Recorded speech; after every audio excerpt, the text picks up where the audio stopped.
Hello and welcome to today's episode number 5 of the Human Conditioned podcast. I'm your host, American Council on Exercise Certified Personal Trainer, Kiri Jones. On today's episode, I'm going to be covering the most recent blog post about understanding fat and fat loss, and I will be addressing one of my first comments on the podcast. It came from my cousin, however, it is still a very genuine question that I think people would benefit from hearing my answer to. So first, understanding fat and fat loss. When people are on their health and fitness journeys, specifically when they're first starting out, their goal, one of their main goals, is to lose fat. And there are a lot of misconceptions surrounding that being a goal because there is not enough education being put in front of people to really understand what it is that they're trying to do. And that's by no fault of their own. It's the popular stuff that gets put in front of people. Like you constantly scroll past the ads that are like, this is how you lose fat. And of course, that's going to be the thing you're going to click on. That's going to be what you're going to look at because why wouldn't you? And if you don't know what you don't know, then you don't know it. It's really a really confusing way, basically, of saying if you didn't know the information was out there, how would you know to look for it? Now, there are different types of fat, and I'm not going to go into the very scientific explanations of fat, like white fat, brown fat, fat cells, etc., etc. What I will say is there's deep fat, visceral adipose tissue, which is what's around your organs, and then there's subcutaneous fat, which is the stuff you can see on the outside that you can pinch. There is a certain amount of fat that is essential for the body to carry, which seems counterintuitive to trying to lose fat. So the minimum amount of essential fat that a person should have based on gender is men should not go below 6% body fat and women should not go below 12%, but some circles say shouldn't go below 10%. Either way, just know that there is a minimum level that you shouldn't go below because fat is essential for things like hormone regulation and production. It's essential for metabolizing fat-soluble vitamins, and it is a form of energy storage for the body. And I don't remember if I had mentioned this in a previous podcast, but a gram of fat is 9 calories. So it's energy dense. Because obviously you need energy to survive.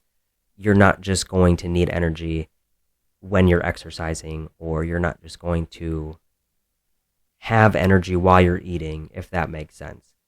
So you need your body to store some amount of energy long term. Because in your muscles you have ATP, glycogen, things that are rapidly used while exercising, but fat is for survival. There is a lot of negative things that can occur if you dip below this. And some people do, purposefully, because they are physique competitors. That extreme of a dip will increase their muscle definition. But they also do things like dehydrate themselves purposefully in order to look more ripped. And I'm sure I will end up discussing that at some point. But they only do this temporarily because they also know that dipping below that minimum level is bad for them, especially if you do it in the long term. It can create serious, irreparable damage to the body. But dipping below your minimum essential fat level is going to do things like, for men, it's going to mess with their testosterone. Even in women, it can cease menstrual cycles and also have a major impact on fertility. Now, on the flip side, there is excessive fat.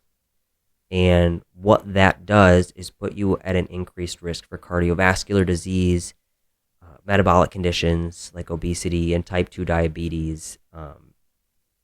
It can increase your body's pain, inflammation in the body, joint pain, because it is carrying around excess weight.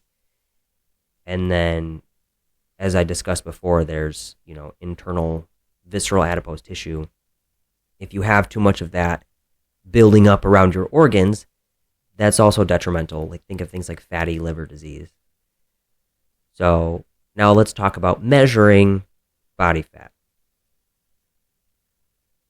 There are methods of measuring body fat that are readily available to people, like technology or going to the doctor or getting measurements, but a lot of the most accessible forms of measuring body fat are not completely accurate, and then the ones that are more accurate are not necessarily accessible because they're more expensive, like DEXA scans or bod pods.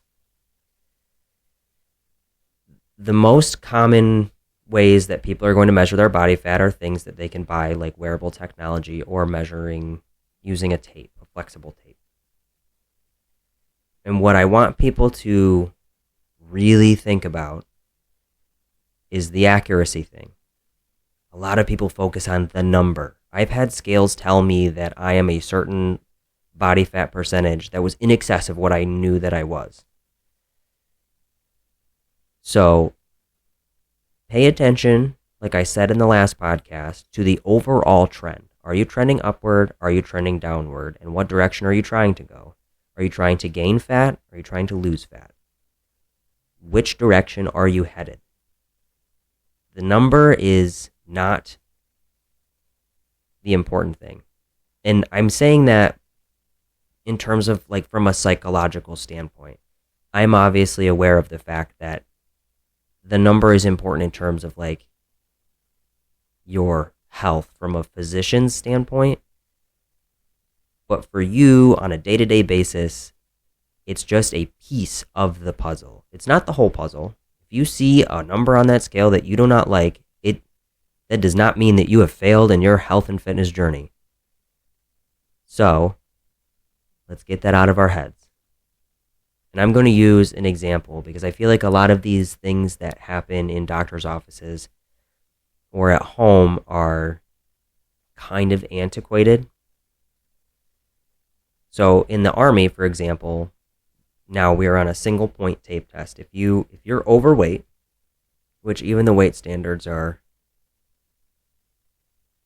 we'll discuss that another time.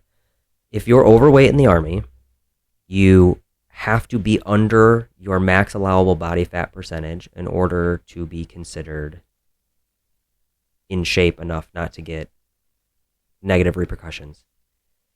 And it's a single site tape test. So they measure around your midsection, and that is how the Army determines what your body fat percentage is. And I think that it is really unforgiving because you have people who have bigger midsections because they are bigger people. And I don't mean overweight. I mean, like, these are giant monsters of people that you wouldn't want to run into in a dark alley if you didn't know that they were soft as teddy bears. It becomes unfair when your whole career hinges on it, but that's me and that's anybody else in the military. You know, this is a battle that we face. But for a normal civilian person, follow the trend, don't follow the number. A pound of fat is generally recognized as being 3,500 calories. So if you want to lose fat, you have to eat in a caloric deficit on a weekly basis. Your week has to be lowered by 3,500 calories. And that doesn't mean like you can do, 500 calories this day and 100 calories this day, because yo-yoing your body like that is not going to help it regulate enough to understand what it is that you're trying to do. And crash dieting is terrible for you. I hate crash dieting because that will not target your fat loss. What crash dieting does is make you lose pounds, not pounds of fat. This can include water weight, it can include fat, but it can also include lean muscle mass. So, if you're trying to lose weight, your whole week's caloric intake needs to be lowered by 3,500 calories. If you're trying to gain weight, you should increase your calories across the week by 3,500. There are some myths about weight loss, about fat loss specifically. Like, people believe that if they go running more often, they will lose fat. And what ends up happening is you run and your body goes into this vigorous exercise mode where you burn glycogen and not fat. You have to lower the intensity slightly of your run. So maybe you're walking uphill or doing an incline walk on the treadmill, or you're jogging, or maybe you're ruck marching, because rucking is really good for you. As long as you're staying below that vigorous level of your heart rate, then you're more likely to target fat, because otherwise you're just exercising your cardiovascular system, which is also important. But that is not the goal if your goal is fat loss. There's another way that you can measure if you're not one of those people that wears wearable technology. It's called rate of perceived exertion. And that, the scale only works if you are honest with yourself. But it's a 1 to 10 scale where you have these zones where you have light work, you have moderate work, you have hard work, and then you have extreme, vigorous work. And you want to keep it somewhere in the middle. You don't want your heart rate too high, but you also don't want it too low. You want to feel that you're working, but you don't want to feel like you're working so hard. But all of that is to say, I'm going to backtrack to where I was. Running is not specifically going to target your body's fat stores. Another thing that tends to happen is people will avoid weights because their goal, they believe that their goal of fat loss has nothing to do with weights. But weights are extremely important because what you're doing is you're getting that moderate intensity heart rate, you're building lean muscle mass, and in turn, your body will use its fat energy stores more efficiently. But on the flip side of that, there are some people who lift weights assuming that it is going to help them lose fat. And this is kind of goes hand in hand to my next myth that I want to cover, and that's targeted fat loss. So I've seen ads where it's like, lose belly fat if you do this, or let's target the underarm area, whatever. You cannot spot reduce fat. Your body does not let you just choose where it is that you want to lose the fat.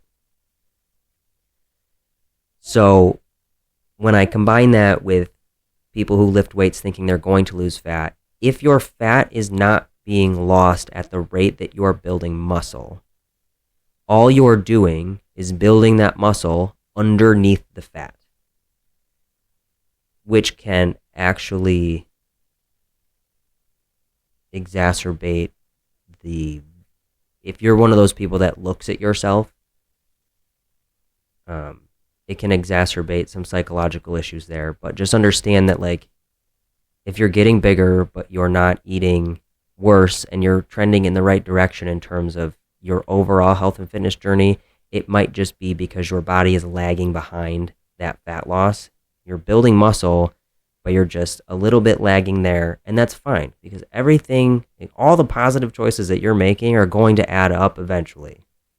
Your body needs time to regulate. I mean, think about it. If you were working in an office and then somebody ran into your office and told you that you had XYZ amount of tasks that you had to get done in one day, and now all of a sudden you're overwhelmed and you have no idea what's going on and you need 15 to 20 minutes to really think out a plan before you can efficiently do that plan. That's your body. Not 10 to 15 minutes, but your body needs time to understand the plan so that it can regulate itself again. Patience is key. It is so important. But I think as a society, we tend to lose patience more quickly because we are a society now of instant gratification.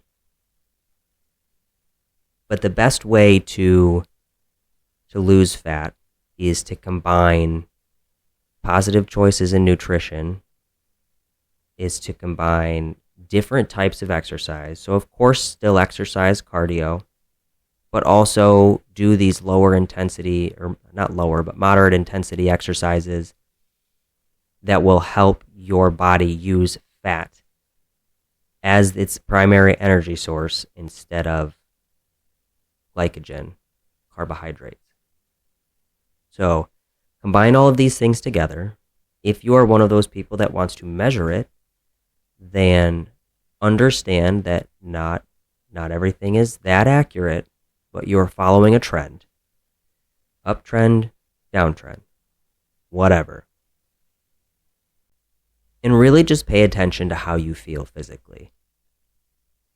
As you start to lose fat or gain fat if you're below where you're supposed to be, your body will start to feel like it functions better. And it takes a certain level of self-awareness to really separate how you think that you look from how you actually feel. So really keep on top of and be honest with yourself about how you actually feel physically.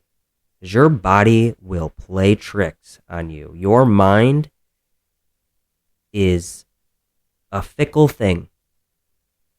You can have a day where you think that you look worse than you did the day prior. And there is absolutely no way that you gained or lost, depending on your direction, so much that in 24 hours you were suddenly worse than you were the day before. But your brain's going to blow it way out of proportion. So don't let that happen. Take control. Let's move on to this comment. So I'm going to read the comment to you, and then we'll discuss. So the comment says, I'd love to hear your take on the impact influencer culture and trends have on health and fitness journeys, and what your advice would be for people who are turning to celebrities/personalities for inspiration or advice. I am all for finding your inspiration. If there is something or someone that you can look at that makes you want to get up and do the thing, that's awesome. But please be careful, because if you're looking at celebrities for inspiration, understand that celebrities are under a lot of pressure to look a certain way. If you watch, I can't remember what it's called. New York Times has a short documentary series, and one of them covered Ozempic. And they actually covered Oprah specifically because Oprah was such a big personality and she was put under so much pressure to lose weight. And it's just, that's one example of really what happens. Like, we've seen celebrities spiral out of control. I mean, they're just people. Unfortunately, those people are in a career where their image matters more than it should.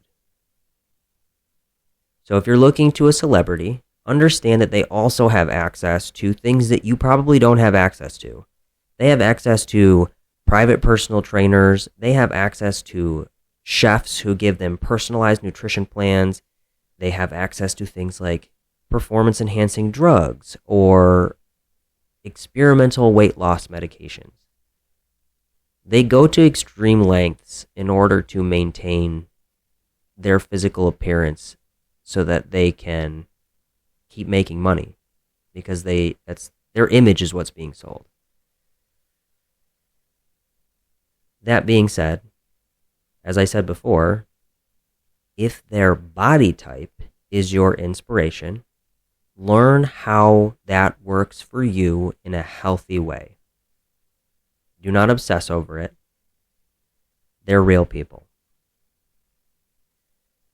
For influencers who are giving people advice and information,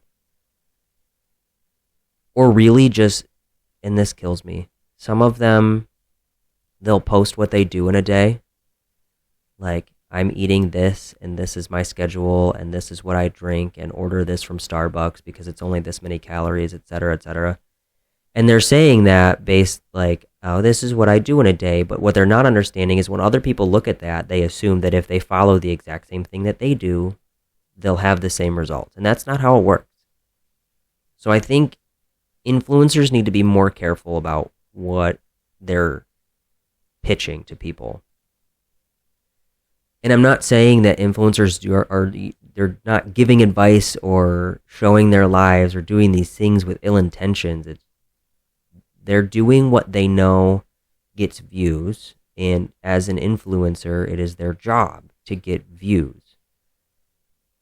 Again, understand, if it is their job to get views, they're going to do what's popular. What is popular might not work for you, and what is popular might also not be healthy or sustainable. Some influencers can claim that they are health and fitness coaches because in most places in the United States, you don't have to be certified to say that. You can just jump on there and tell people that you're a personal trainer, and that's it. Like, it doesn't mean that you've gotten the education. It doesn't mean that you've spent the time to research. You don't have a certification. You don't have continuing education credits in order to keep up on health and fitness information. You can just say it. And people will follow you, because if you're selling your image, people are going to think that what you're doing is going to work for them. And I think I mentioned this in the previous podcast, or maybe it was 2 podcasts ago. This is how they make money, by selling things to you. And it's not, again, I'm not assuming that this is with ill intention, but it is not with the intention of helping the overall population become healthier. It's I know how to do this thing. This thing helps me look like this, and I'm going to sell you the plan. So it's a trap. It's a really steep slope to fall down, because influencers are everywhere, and a small portion of them are actually appropriately educated and very well intentioned to ensure that you're making informed decisions about your health and fitness journey. But the majority, the popular ones, don't necessarily know what they're talking about. So I think it's very important to be very cautious about who you use for advice and fitness information.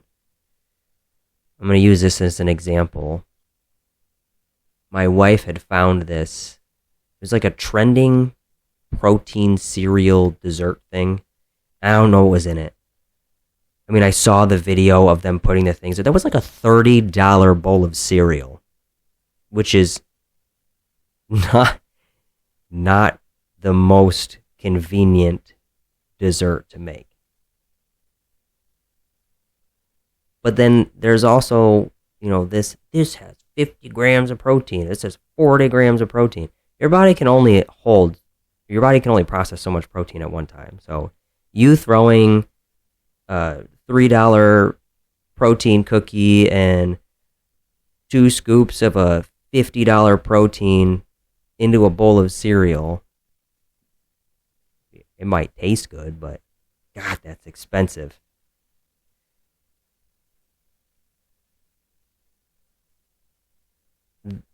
I would use, if I were to look for influencers, I would use things like maybe somebody had a really good recipe for dinner and you want to meal prep that dinner, and it turns out the dinner's great, you love it, you know the macros, if that's your thing, you know the calories if that's your thing.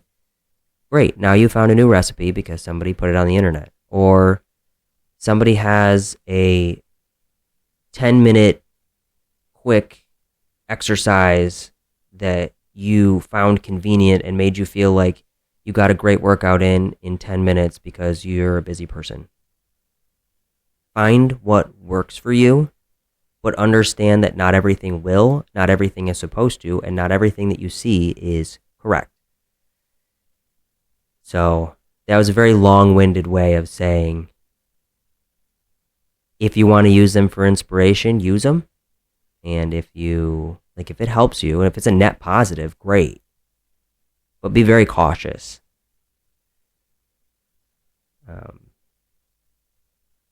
I really hope that answered your question. And if it didn't, feel free to tell me. So here is episode number 5. We've talked about fat and fat loss, and we've talked about using influencers and celebrities as inspiration. So if you've made it to the end, like, comment, share, email, go to the website, read the blogs, listen to the podcast, disseminate this information wherever you feel in the universe it needs to go, because I guarantee you somebody in your life could use it. Maybe you can't, but somebody can. That's all for today. So until next time.